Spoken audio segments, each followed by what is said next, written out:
আজকের পর্বে আমরা বিষাদ যোগের শেষ অংশ অর্থাৎ 42 থেকে 47 নম্বর শ্লোকের গভীরতায় প্রবেশ করব। এই অংশে অর্জুনের মানসিক দ্বন্দ্ব আরো তীব্র হয়ে ওঠে। তার শোক, যন্ত্রণার প্রকাশ এবং যুদ্ধ থেকে পিছু হটার দৃঢ় সিদ্ধান্ত এই শ্লোকগুলোর মূল বিষয়। তবে এই সংকটে তার আধ্যাত্মিক জাগরণের সূচনা। আজকের আলোচনা কেবল গীতার এই অংশের মর্মার্থ বোঝাতেই নয়, বরং এই শোকাবস্থার মধ্যে লুকিয়ে থাকা মূল্যবান শিক্ষা এবং জীবনের প্রাসঙ্গিকতা তুলে ধরতে আপনাদের সাহায্য করবে। তাহলে আর দেরি না করে শুরু করি আজকের এই অর্থপূর্ণ যাত্রা। গীতার প্রথম অধ্যায়ের 42 নম্বর শ্লোকে অর্জুন বলছেন, বর্ণ সংকর জাতির উদ্ভব কেবল কুল ঘাতক এবং তাদের গোত্রকে নরকে নিয়ে যায়, কারণ পিণ্ডদান এবং জলদানের ধর্মীয় আচার অনুষ্ঠান বিলুপ্ত হয়ে যায় এবং পূর্বপুরুষেরা তৃপ্তি থেকে বঞ্চিত হন। এই শ্লোকে অর্জুন তার চিন্তা আরো গভীরভাবে ব্যক্ত করছেন। তিনি বলছেন, যদি যুদ্ধের ফলে পরিবার ধ্বংস হয়, তাহলে তা শুধু বর্তমান প্রজন্মেই সীমাবদ্ধ থাকবে না, বরং তা অতীত ও ভবিষ্যৎ প্রজন্মের জন্য সমস্যা সৃষ্টি করবে। যুদ্ধের ফলে পরিবার ধ্বংস হলে সমাজের ধর্মের ভিত্তি দুর্বল হয়। পরিবারে নারীরা বিপথে গেলে অধর্ম এবং বর্ণ সংকর জাতির, যা শাস্ত্রের নিয়ম অনুযায়ী সমাজে সমস্যার সৃষ্টি করে, জন্ম হয়। এর ফলে সমাজে বিশৃঙ্খলা এবং নৈতিক অবক্ষয় দেখা দেয়। ধর্মীয় বিশ্বাস অনুযায়ী পূর্বপুরুষের আত্মার শান্তির জন্য পিণ্ডদান ও জলদান অত্যন্ত গুরুত্বপূর্ণ। অর্জুন মনে করেন, পরিবার ধ্বংস হলে এই আচারগুলো বিলুপ্ত হবে এবং পূর্বপুরুষদের আত্মা তৃপ্তি পাবে না। এটি তাদের নরকে পতিত করবে বলে অর্জুনের ধারণা। এই শ্লোকে পরিষ্কার বোঝা যায়, পরিবার শুধুমাত্র একটি সামাজিক কাঠামোই নয়, একটি ধর্মীয় এবং আধ্যাত্মিক দায়িত্বের কেন্দ্র। পরিবার ভেঙে গেলে সেই দায়িত্ব পালন করা অসম্ভব হয়ে পড়ে। আজকের যুগে এই শ্লোক আমাদের স্মরণ করিয়ে দেয় যে পারিবারিক সম্পর্ক এবং মূল্যবোধ কেবল ব্যক্তিগতই নয়, সামগ্রিক সমাজের ভারসাম্য বজায় রাখার জন্য অপরিহার্য। যদি পারিবারিক কাঠামো নষ্ট হয়, তবে তার প্রভাব নৈতিকতা, সংস্কৃতি এবং ভবিষ্যৎ প্রজন্মের উপরেই পড়ে। ইতিহাসে আমরা দেখেছি, যখন কোনো সমাজে পরিবারের গুরুত্ব অবহেলা করা হয়েছে, তখন সেই সমাজে অরাজকতা এবং অবক্ষয়ের সূত্রপাত হয়েছে। উদাহরণস্বরূপ, রোমান সাম্রাজ্যের পতনের সময় পারিবারিক মূল্যবোধের অবক্ষয় সমাজের অস্থিরতা বৃদ্ধি করেছিল। একটি পরিবারে যদি কেউ তাদের দায়িত্ব পালন না করে, তবে তা পরিবারের শান্তি এবং ঐক্য নষ্ট করে। উদাহরণস্বরূপ, যদি পিতামাতারা সন্তানদের সঠিক দিক নির্দেশনা দিতে ব্যর্থ হন, তবে সেই সন্তানরা সহজেই ভুল পথে পরিচালিত হতে পারে, যার ফলে পুরো পরিবার ক্ষতিগ্রস্ত হয়। পরিবার এবং সমাজের ধর্মীয় দায়িত্ব পালন করা অত্যন্ত গুরুত্বপূর্ণ। বর্তমান প্রজন্মের কাজ ভবিষ্যৎ প্রজন্ম এবং পূর্বপুরুষদের সাথেও গভীরভাবে জড়িত। পরিবার ধ্বংস বা মূল্যবোধের অবক্ষয় পুরো সমাজকে বিপদের মুখে ঠেলে দিতে পারে। অতএব গীতার এই অংশ আমাদের পরিবার এবং ধর্মের প্রতি শ্রদ্ধাশীল হতে এবং দায়িত্ব পালন করতে অনুপ্রাণিত করে। এই কুলঘাতক কর্মের দ্বারা, যা বর্ণ সংকট সৃষ্টি করে, চিরস্থায়ী জাতি ধর্ম ও কুল ধর্ম উচ্ছিন্ন হয়ে যায়। এই শ্লোকে অর্জুন আরো গভীরভাবে তার দৃষ্টিভঙ্গি প্রকাশ করছেন। তিনি মনে করেন, যুদ্ধের ফলে যদি পরিবার ধ্বংস হয়, তাহলে তার ফলশ্রুতিতে বর্ণ সংকর জাতির উদ্ভব হবে এবং সমাজের দীর্ঘস্থায়ী ধর্মীয় ও নৈতিক ব্যবস্থাও বিলুপ্ত হয়ে যাবে। কুল ধর্ম বলতে পারিবারিক এবং সামাজিক দায়িত্ব বোঝানো হয়েছে। অর্জুনের মতে, পরিবারে ধ্বংস হলে এই দায়িত্বগুলো আর পালন করা সম্ভব হবে না। এর ফলে সমাজে শৃঙ্খলার অভাব দেখা দেবে। জাতি ধর্ম মানে বর্ণ বা সাম্প্রদায়িক ভিত্তিক ধর্মীয় রীতি ও প্রথা। এগুলো সামাজিক ভারসাম্য বজায় রাখতে সহায়ক। যুদ্ধের ফলে যদি পরিবার এবং সমাজের ভিত্তি দুর্বল হয়, তাহলে এই ধর্মীয় প্রথাগুলিও বিলুপ্ত হয়ে যাবে। বর্ণ সংকর জাতি বলতে বোঝানো হয়েছে এমন একটি সমাজ যেখানে শৃঙ্খলা ও ধর্মীয় মূল্যবোধ ক্ষয় প্রাপ্ত হয়েছে। এই জাতি সমাজের ভারসাম্য নষ্ট করে এবং ধর্মীয় শৃঙ্খলার অবক্ষয় ঘটায়। যদি পরিবার ধ্বংস হয়, তবে তার আর্থিক এবং সামাজিক প্রভাব গভীর হয়। পারিবারিক ঐতিহ্য এবং পেশাগত দক্ষতা, যা সাধারণত প্রজন্ম থেকে প্রজন্মে সঞ্চারিত হয়, তা হারিয়ে যায়। পারিবারিক বন্ধন এবং মূল্যবোধের বিলুপ্তি একটি সমাজকে অস্থির, অসংগঠিত করে তোলে। সমাজে অধর্ম এবং নৈতিক অবক্ষয়ের ফলে অপরাধ ও বিশৃঙ্খলার বৃদ্ধি ঘটে। মহাকাব্য মহাভারতের এই কাহিনী থেকে বোঝা যায় যে কুরুক্ষেত্রে যুদ্ধের পর কৌরব ও পাণ্ডব বংশ উভয়ই ধ্বংস ঘটে। এর ফলে সমাজে ধর্মীয় এবং নৈতিক শূন্যতা তৈরি হয়। আজকে সমাজে যখন পরিবারগুলো ভেঙে যায় বা পারিবারিক মূল্যবোধ উপেক্ষিত হয়, তখন তার প্রভাব সন্তানের চরিত্র এবং সমাজে নৈতিকতার অভাবে পড়ে। পারিবারিক ও সামাজিক দায়িত্ব উপেক্ষার ফলে অপরাধমূলক কার্যকলাপ এবং সামাজিক অসঙ্গতি দেখা দেয়। পরিবার এবং সমাজের প্রতি দায়িত্ব, পারিবারিক এবং সামাজিক কাঠামো টিকিয়ে রাখা ব্যক্তিগত এবং সমষ্টিগত দায়িত্ব। ধর্মীয় এবং নৈতিক মূল্যবোধ জাতি এবং সমাজকে সঠিক পথে পরিচালিত করতে ধর্মীয় এবং নৈতিক মূল্যবোধ অপরিহার্য। যে কোনো কাজের আগে তার দীর্ঘমেয়াদী প্রভাব সম্পর্কে সচেতন থাকা উচিত। এই শ্লোক আমাদের পরিবার এবং সমাজের প্রতি দায়িত্বশীল হওয়ার শিক্ষা দেয়। ধর্মীয় ও নৈতিক দিক থেকে সমাজকে সঠিক পথে পরিচালিত করার জন্য পরিবার ও জাতির ভূমিকা অত্যন্ত গুরুত্বপূর্ণ। শ্রীমদ্ ভাগবত গীতার এই শিক্ষা আজকের যুগেও সমান প্রাসঙ্গিক।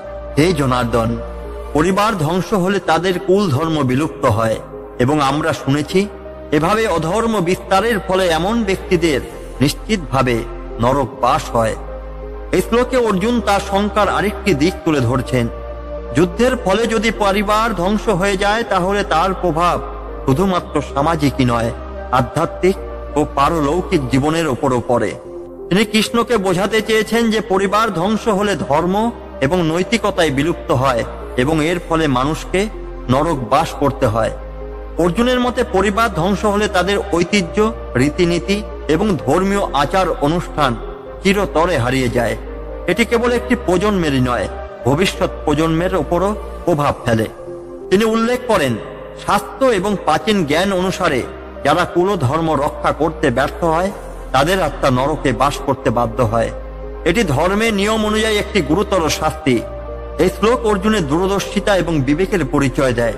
তিনি বুঝতে পারছেন যে যুদ্ধের পরিণতি শুধু বর্তমানই নয়, ভবিষ্যৎ এবং পারলৌকিক জীবনের ওপরও গুরুতর প্রভাব ফেলবে।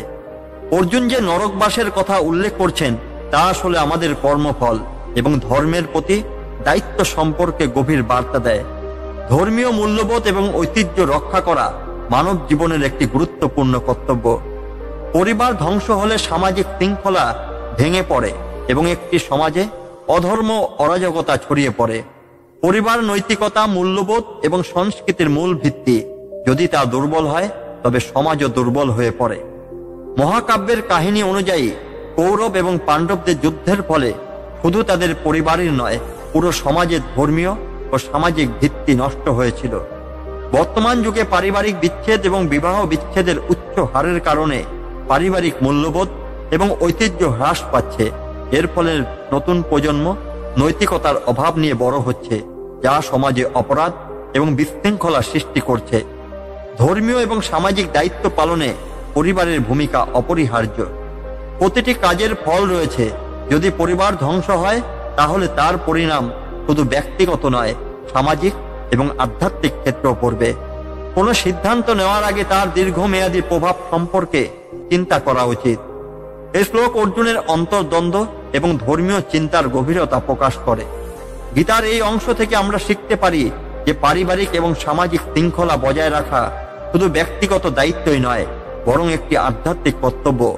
এটি জীবনের প্রতিটি ক্ষেত্রে ভারসাম্য বজায় রাখার জন্য অত্যন্ত গুরুত্বপূর্ণ। হায়, কি ভয়ানক পাপ করতে আমরা প্রস্তুত হচ্ছি, যা কেবল রাজ্য এবং সুখের লোভে আমরা নিজেদের স্বজনদের হত্যায় উদ্যত হয়েছি। এ শ্লোকে অর্জুন তার অন্তর্দ্বন্দ্ব আরো গভীরভাবে প্রকাশ করছেন। তিনি তার বিবেকের দ্বারা উদ্দীপ্ত হয়ে উপলব্ধি করেন যে রাজ্য এবং ব্যক্তিগত সুখের জন্য স্বজনদের বিরুদ্ধে যুদ্ধে লিপ্ত হওয়া এক ভয়ঙ্কর পাপ। তার হৃদয়ে গ্লানি এবং অনুশোচনা গভীরভাবে প্রকাশিত হয়েছে। অর্জুন উপলব্ধি করেন যে রাজ্য, ক্ষমতা বা সুখ কখনো আত্মীয়দের হত্যার মূল্য হতে পারে না। এ উপলব্ধি তাকে গভীর দুঃখ এবং আত্মদ্বন্দ্বে ফেলে। স্বজনবোধ এক ভয়ঙ্কর পাপ, যা শুধু ধর্মীয় নয়, মানবিক দৃষ্টিকোণ থেকেও নিন্দনীয়। অর্জুন বুঝতে পারেন এমন পাপের ফলে তার জীবনে শান্তি ও সুখ স্থায়ী হবে না। অর্জুনের এই শ্লোক তার আধ্যাত্মিক বিবেক এবং নৈতিক দৃষ্টিভঙ্গির প্রতিফলন। তিনি বুঝতে পারেন যে কোনো কিছু অর্জন করার জন্য যদি নৈতিকতা এবং ধর্ম বিসর্জন দিতে হয় তবে তা গ্রহণযোগ্যই নয়। কোনো ব্যক্তিগত লাভের জন্য নৈতিকতার বিরুদ্ধাচরণ করলে তা ক্ষণস্থায়ী সুখ দিলেও দীর্ঘ মেয়াদে অনুশোচনা এবং দুঃখ বয়ে আনে। আধুনিক যুগে পরিবার এবং সম্পর্কের গুরুত্ব অনেক সময় ব্যক্তিগত চাহিদার কারণে উপেক্ষিত হয়। অর্জুনের এই উপলব্ধি আমাদের মনে করিয়ে দেয় যে পারিবারিক বন্ধন এবং মানবিক মূল্যবোধ অগ্রাধিকার পাওয়া উচিত। মহাভারতের কুরুক্ষেত্রে যুদ্ধের সময় অর্জুন রাজ্য এবং ক্ষমতা লোভের বিপরীতে স্বজনদের প্রতি তার দায়িত্ব এবং ভালোবাসা অনুভব করেন। বর্তমান যুগে ব্যবসা বা রাজনৈতিক ক্ষমতার জন্য আত্মীয় বা বন্ধুর সঙ্গে বিরোধ তৈরি হয়। এর ফলে ব্যক্তিগত সম্পর্ক নষ্ট হয় এবং মানুষ একা হয়ে পড়ে। স্বার্থপরতা এবং ক্ষমতা লোভ শুধু নিজেকেই নয়, সমাজ এবং সম্পর্ককেও ধ্বংস করে। কোনো লক্ষ্য অর্জন করতে হলে তা নৈতিক এবং ধর্মীয় নিয়ম মেনে হওয়া উচিত। কোনো বড় সিদ্ধান্ত নেওয়ার আগে তার পরিণতি সম্পর্কে আত্মসমালোচনা করা প্রয়োজন। এটি আমাদের সঠিক পথ বেছে নিতে সাহায্য করে। অর্জুনের এই শ্লোক আমাদের মানবিক এবং নৈতিক দায়িত্বের গুরুত্ব বোঝায়।